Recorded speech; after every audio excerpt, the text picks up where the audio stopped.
paz do nosso Senhor Jesus esteja em cada coração e que nós possamos hoje aqui, mais uma vez, ser grato a Deus por tudo que Deus tem feito, pelos seus filhos.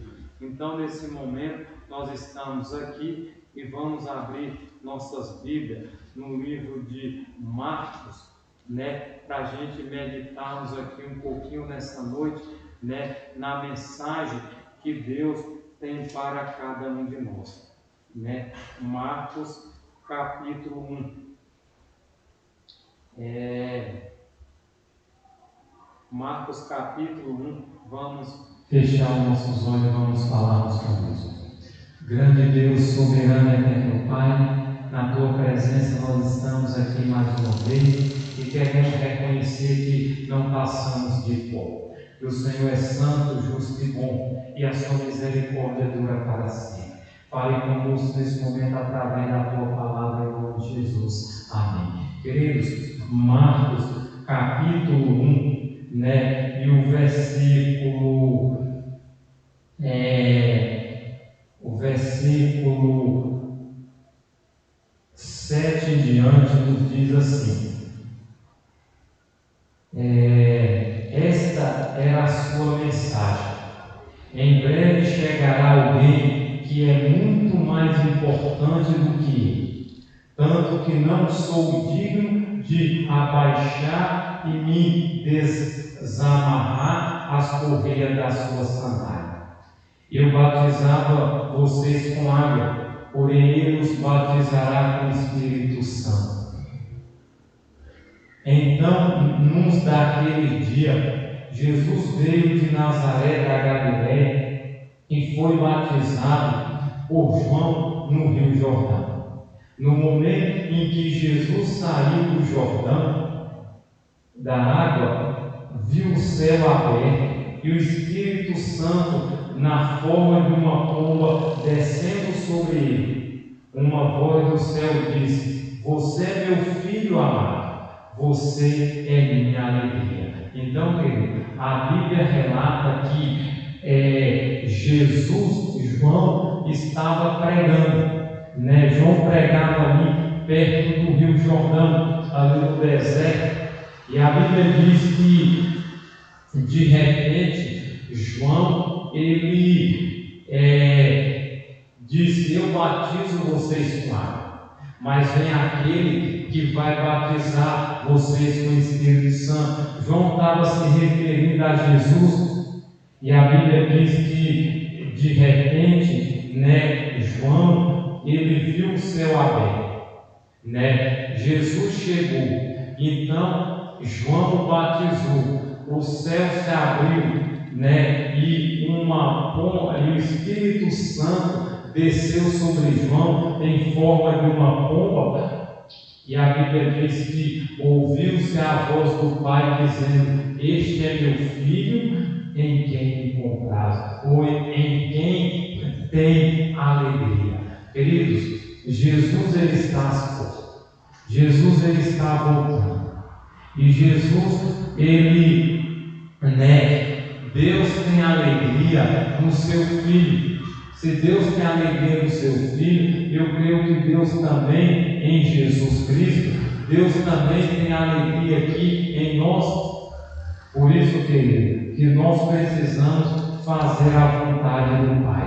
E o versículo 12 diz: logo depois o Espírito levou para o deserto, onde ficou por 40 dias sozinho, em meio aos animais selvagens. Ali ele foi submetido às tentações de Satanás, e os anjos vieram e cuidaram dele.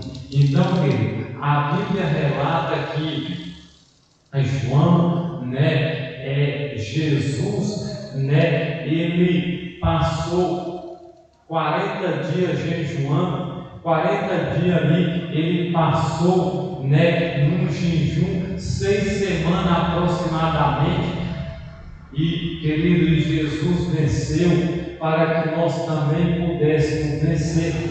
E hoje nós precisamos tomar essa decisão, essas atitudes de vencer como ele venceu. E a Bíblia diz que Jesus passou ali esse período, o próprio Espírito Santo, o levou ali para ser tentado. Ele suportou, e a Bíblia diz que depois os anjos vieram e o serviram ou cuidaram dele. No versículo 14 diz: mais tarde, depois que João foi preso, Jesus foi para a Galiléia, a fim de pregar as boas novas de Deus. Finalmente chegou o tempo, anunciava ele: o reino de Deus está próximo, arrependa-se dos seus pecados e creia nesse gloriosa mensagem. Querido, a mensagem de Jesus era essa. A mensagem de Cristo para aquele povo era o que? As boas novas. E qual eram as boas novas? Finalmente chegou o tempo. Então, hoje também nós precisamos falar para as pessoas que o tempo é chegar, que o tempo não vai demorar, E nós precisamos reconhecermos, e alertar as pessoas, alertar o mundo de que Jesus, ele breve vai voltar, de que Jesus, ele voltará, E Jesus pregava que o tempo, que finalmente chegou o tempo, anunciava ele: o reino de Deus está próximo. Então, nós não devemos esperar muita coisa mais, irmão. Por quê? Porque as coisas, os sinais estão tudo se cumprindo.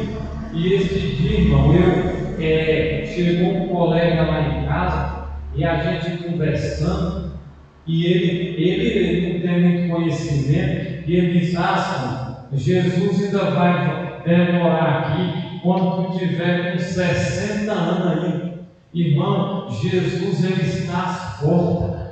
Jesus, ele não vai demorar muito mais, mas nós estamos brincando, nós estamos levando as coisas na brincadeira. Muita gente acha que Jesus vai levar muitos anos e ninguém sabe, ninguém garante. Quando a gente morre também, Jesus já voltou. Se ali não nos preparou, não adiantou nada. É claro que nós temos que esperar a volta de Jesus para os nossos dias, sim, temos, mas nós não sabemos o dia de amanhã. Por isso que Jesus pregava que o reino, o tempo chegou, o reino de Deus está próximo. Arrependa dos seus pecados e creia nessa gloriosa mensagem, Então temos que mudarmos de vida. Temos que nos arrepender dos nossos pecados mesmo.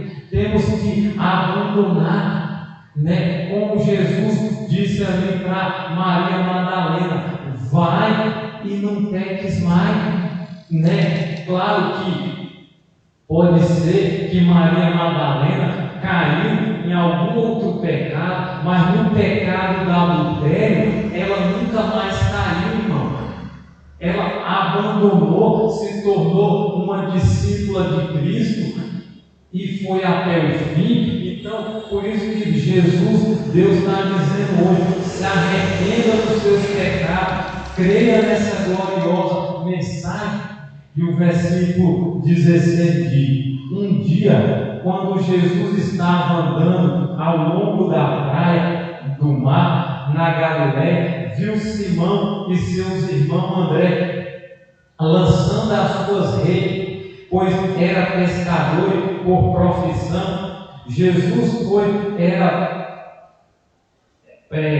suas redes, pois era pescador por profissão. Jesus os chamou: venha e siga-me, farei de vocês pescadores de homens.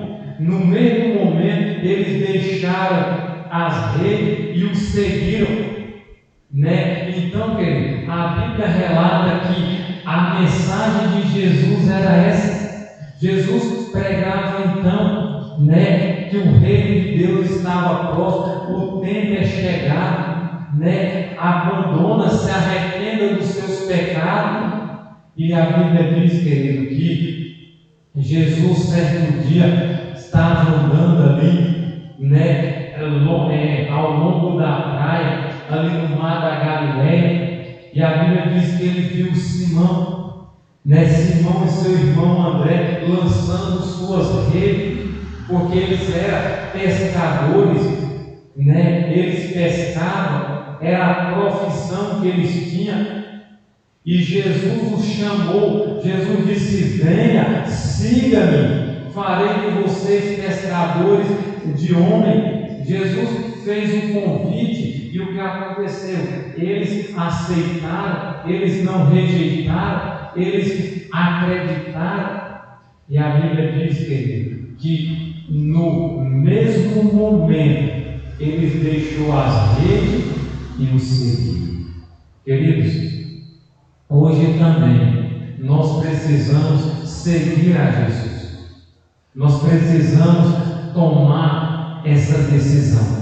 Nós precisamos, irmão, pararmos de estar correndo que nem doido, que nem louco, atrás das coisas e correr atrás de ganhar almas para Cristo. Irmão, 3 conselhos que a Bíblia nos dá para que nós possamos permanecer no caminho. Em primeiro lugar, Jesus mesmo diz: examinai as Escrituras. São João 5,39: examinai as Escrituras, porque julgai ter nela a vida eterna, que são elas mesmo que testificam de mim.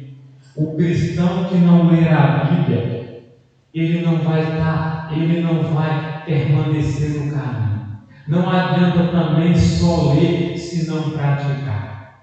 Qual é outro meio para você permanecer nesse caminho? 1 Tessalonicenses 5,17 diz o que? Orai sem cessar. O cristão que não ora, irmão, o cristão que não tira tempo, ele não vai suportar as provas, porque Satanás, ele sabe o cristão que lê a Bíblia, que ora. E o terceiro conselho que Jesus diz lá em Marcos 16,15: ide por todo o mundo e pregai o Evangelho. Irmão, se nós não lermos a Bíblia, não orar e não testemunhar, não pregar o Evangelho, infelizmente nós não vamos suportar. Por isso que a Bíblia diz aqui, querido, que eles, quando Jesus chamou, eles eram pescadores, eles tinham a profissão, creio que eles tinham família, mas a Bíblia diz que eles largaram tudo imediatamente, no mesmo momento ou imediatamente, deixaram a rede e seguiram Jesus. E eu pergunto, irmão, quantos de nós está disposto a seguir Jesus, abandonar tudo para fazer a obra de Cristo? Queridos, eu quero ler aqui algumas passagens de profecia. E olha o que diz aqui no livro Serviço Cristão, na página 9, diz assim, querido: cada cristão é designado a uma obra definida. Então, cada um de nós é designado a uma obra definida. Deus requer que todos sejam obreiros em sua vinha. Vós deveis lançar-vos a obra de que foste incumbido e fazê-la fielmente. Então, Deus requer que todos sejam obreiros. Querido, Jesus mesmo diz: a seara é grande, mas os trabalhadores são poucos. E ele continua dizendo: se cada um de vós fosse um missionário vivo, a mensagem para esse tempo seria rapidamente proclamada em todos os países, a cada nação, povos e língua. Irmão, se cada um fosse um missionário vivo, mas muitas vezes nem na nossa casa a gente temos, não pregamos a mensagem que tanto deveria. E aqui ela diz assim: todo verdadeiro discípulo nasce no reino de Deus como missionário. Então, todo verdadeiro discípulo, você é um discípulo de Cristo, então você precisa nascer no reino de Deus como um missionário. Queridos, Deus espera que nós tomemos essa decisão. Aqui diz assim na página 10: todos nós devemos ser co-hebreiros de Deus. Nenhum preguiçoso é reconhecido como servo seu. Os membros da igreja devem conhecer individualmente que a vida e a prosperidade da igreja são afetadas por seu procedimento. Se nós não pregamos, se a gente não fala, se a gente não convida, como é que a igreja de Deus vai prosperar? Todo cristão tem o privilégio não só de esperar a vinda de nosso Senhor Jesus Cristo, como também de apressar a parada de Jesus para 69. Queridos, é sério.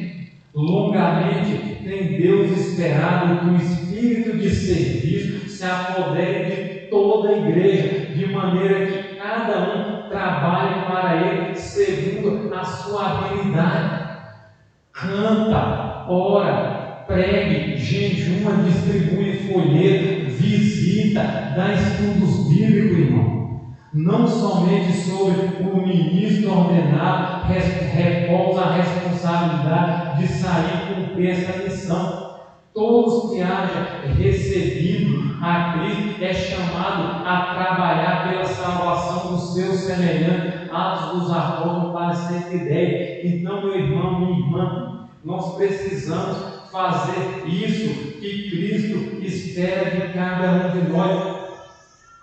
Se alegais ser filho de Deus, sois guardadores do vosso irmão. O Senhor considera a igreja responsável pelas almas daqueles para cuja salvação Ele poderia ser o instrumento. Então Deus espera que nós sejamos responsáveis. A igreja é responsável pelas almas lá fora, irmão. Franca e defeituosa como nossa parece a igreja, é o único objeto sobre o que Deus concede em sentido especial sua suprema atenção. Então, querido, todos nós precisamos fazer esta obra que Deus nos confiou, que Deus espera que a gente faça como filhos, como pessoas que foi chamado para quê? Para pregar, para levar essa mensagem de esperança a este mundo, que estão, meus queridos irmãos, perecendo em treva. Queridos, aqui também nesse livro, também aqui nesse livro fala que ninguém vai entrar no céu, sem que tenha um espírito missionário. Querido, se eu e você não tem um espírito missionário, irmão, nós temos que pedir a Deus que nos ajude. Por quê? Porque muita gente, muitas pessoas, conhecem a mensagem, mas muitas pessoas não fazem nada para Cristo. Querido, e Deus espera que a gente saia de casa em casa, levando a mensagem, fazendo a tão esperada mensagem proclamada para este tempo. Eu pergunto, irmão, o que eu e você estamos fazendo? Aqui diz: existem pessoas que durante uma existência têm professado estar relacionada com Cristo e todavia nunca fizeram esforço pessoal para levar uma alma sequer ao Salvador. Deixa todo o trabalho ao ministro. Este pode ser apto para a sua vocação, mas não lhe é possível fazer aquilo que Deus deixou aos membros da igreja. Querido, não fique esperando, Não fique esperando. Faça a sua parte, faça a sua obra, porque muita gente tem professado ser cristão, mas nunca fez esforço para levar uma alma a Cristo. E o Espírito de profecia diz que ninguém que não tem um espírito missionário vai ter seu nome no livro do céu. Que Deus nos abençoe, que Deus nos ajude a tomar essa decisão e cumprir o que Jesus diz: ide por todo mundo e pregar o Evangelho. Que Deus abençoe em nome de Jesus. Amém. Vamos orar. Grande eterno Deus, soberano Pai, em nome de Jesus nós estamos na tua presença. Mais uma vez queremos te agradecer e te pedir perdão pelos nossos pecados. Pai Santo, ajuda a cumprir a missão, ajuda a fazer a tua vontade. Derrama a chuva serôdia sobre nós, que nos prepara para o derramamento do Espírito Santo do segundo Pentecostes para terminar a missão. Ajuda a fazer, ó Deus, o teu querer. Não nos deixe viver somente, Senhor, dormindo espiritualmente. Jesus está às portas, os sinais se aproximam e nós precisamos nos arrepender e nos voltar para Ti, que é rico em perdoar. Perdoa nossos pecados, fortalece nossa fé, tem misericórdia de nós. Te pedimos essas bênçãos e já te agradecemos em nome de Jesus. Amém. Que Deus nos abençoe em nome de Jesus. Amém.